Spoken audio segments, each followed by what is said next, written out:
Nous étions, il y a un mois, à 1115 cas confirmés, avec 28 cas graves et 8 décès.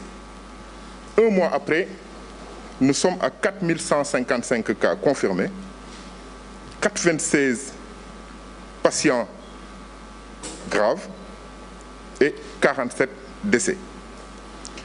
La répartition géographique suit la même courbe que la répartition géographique des cas confirmés. La plupart de ces cas graves ont été notés à Dakar, 84%. Et le reste des patients a été pris en charge entre Touba, Ziguinchor et Tambacounda. Même si l'âge moyen des cas confirmés est un âge pas élevé, mais l'âge moyen des patients graves est de 61 ans. Et nous avons noté quand même des extrêmes de 37 ans et de 85 ans. Pour ces patients présentant des cas graves, les hommes sont les plus concernés, parce qu'on a 5 hommes pour une femme. Nous avons noté aussi que chez ces patients, les comorbidités sont presque toujours présentes. En plus de l'âge, 9 patients sur 10 présentaient au moins une comorbidité dans 75% et 2 comorbidités pour les autres patients. L'hypertension artérielle, le diabète, ils l'ont dit tout à l'heure, ont été des pathologies très souvent rencontrées. Mais d'autres ont été notés, c'est l'obésité, les problèmes respiratoires chroniques, dont l'asthme et les bronchopneumopathies chroniques obstructives. Mais ce qu'on a noté, c'est que pour ces patients que nous avons reçus, en tout cas dans les services d'urgence et dans les services de réanimation, 100% ont été admis avec une détresse respiratoire et une pneumonie. Ce qui a nécessité d'ailleurs toutes les mesures donc, de réanimation, dont l'oxygénation, pouvant aller parfois jusqu'à l'utilisation du respirateur artificiel.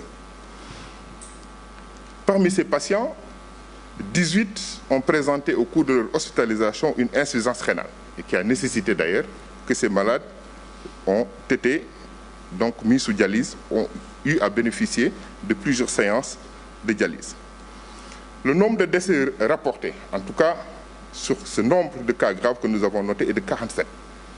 Ça veut dire que sur les malades qui sont rentrés en réanimation, plus de la moitié, un peu plus de la moitié, sont sortis totalement guéris. Ce qui fait donc une létalité de 46% par rapport aux cas graves. Mais si on le rapporte au nombre total de cas confirmés, cette létalité était de 1%. Mais il faut noter que, quand même, 18 patients parmi ces cas graves sont encore sous nos services et en train d'être pris en charge par les collègues réanimateurs.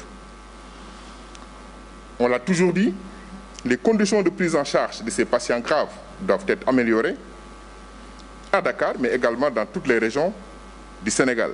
Et on est en train d'y travailler pour mettre ces services de réanimation aux normes. Dans cette perspective d'ailleurs, la réanimation de l'hôpital d'Al Diam va entièrement être consacrée à la prise en charge de ces cas graves. Et c'est le cas aussi du futur centre de traitement de l'hôpital Matlaboul Fawzeyni qui va abriter un CTE, mais qui va également abriter un service de réanimation entièrement dédié à la prise en charge de ces cas graves.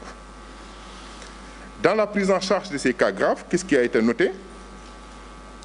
On a vu que 18 de nos patients ont présenté une insuffisance rénale liée essentiellement à la maladie. Et donc, ces patients nécessitent des séances de dialyse. Et ce qu'on a noté, on a eu des lacunes parce que tout simplement, on a beaucoup de patients dialysés chroniques. Et si on utilise ces générateurs de dialyse pour ces Covid, ça pose d'énormes problèmes. C'est à ce titre d'ailleurs que des mesures ont été prises pour doter tous les centres de traitement à Dakar, mais également les centres de traitement dans les régions de structures, de générateurs de dialyse. Autre mesure dans la stratégie de prise en charge, une mesure nouvelle, mais ça a été d'ailleurs au début un leitmotiv en tout cas par rapport à la régulation et par rapport au triage des malades qu'on envoie dans les CTE. Professeur Seydi en parlait tout à l'heure. Nous privilégions dans l'hospitalisation en priorité les patients âgés, mais également les patients vulnérables, c'est-à-dire les patients âgés et les patients qui présentent des comorbidités. Pourquoi? Parce que la précocité de la prise en charge prévient la mortalité, mais prévient également donc, les complications. Professeur Seydi en parlait tout à l'heure. Mais ceci, parfois, peut se faire au détriment de la rapidité, en tout cas, de l'hospitalisation des patients asymptomatiques.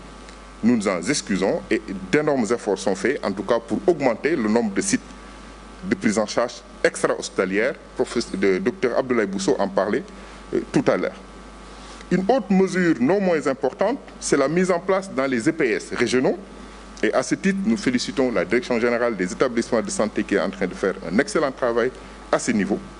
C'est essentiellement dans les services d'accueil des urgences, dans tous les hôpitaux régionaux, de mettre en place ce qu'on appelle des lits de déchocage, c'est-à-dire des lits de réanimation pré-Covid.